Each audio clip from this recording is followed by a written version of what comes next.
Hey guys, welcome back to TechKnow. I'm Phil Torres with Marita Davison and Dr. Crystal Dilworth. So we've seen the wonders of this basil, but what do you have coming up for us next? Well, next I get to take a look at how basil plants and tilapia fish are living in harmony and doing it all indoors.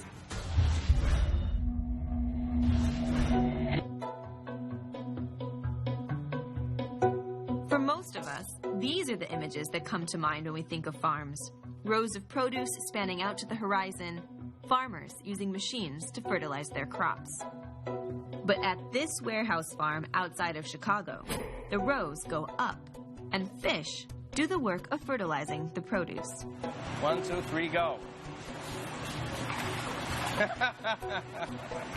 They're hungry. That means they're healthy. Paul Hardej is the co-founder of FarmedHere. Imagine a pond with fish swimming in water and plants living around it. It's exactly what we're trying to replicate indoors. And it's a symbiotic relationship between fish and plants, and that's how we grow our crops.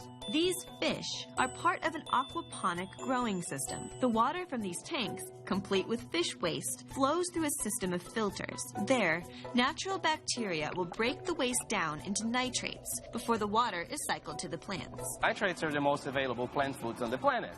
So the nutrient-rich water from the fish tanks is moved onto the area of our grow systems where the plants live. The plants take the nutrients, they actually filter the water, and the water recirculates back in the fish. This aquaponic system helped FarmedHere become the only commercial indoor farm to be certified organic by the USDA.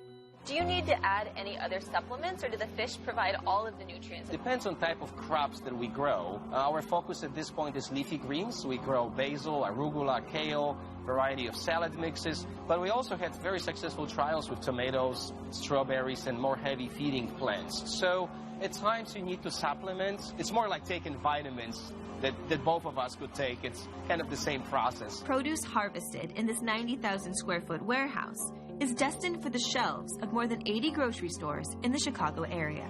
So here you see we're using fluorescent lighting. That's how we started about 4 years ago. We're in a transition of switching our lighting technology to LEDs. FarmedHere recently partnered with lighting manufacturer Illumitex to make the switch to LED grow lights. Hardej hopes LEDs will help the company expand its crops beyond leafy greens. They have developed a very good LED solution for the more demanding crops like strawberries and peppers and tomatoes. We strongly believe that this could be done very soon.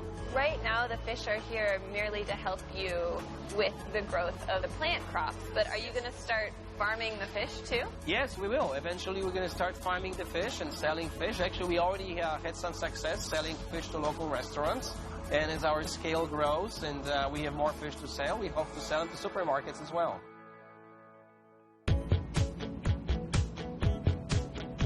This is Thai basil, so it's got actually a little different flavor. Feel free to try if you would like to. It's my favorite, actually. Oh, it smells so good. It smells different than Italian basil, doesn't it? Yeah. Yeah.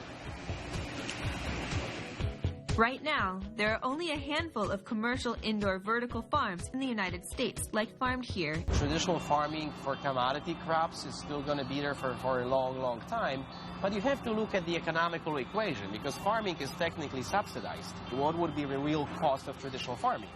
And what is the real impact on the environment of traditional farming? We're trying to build a for-profit model and show the world that we don't need to be subsidized. We can stand on our own legs and make it economically viable.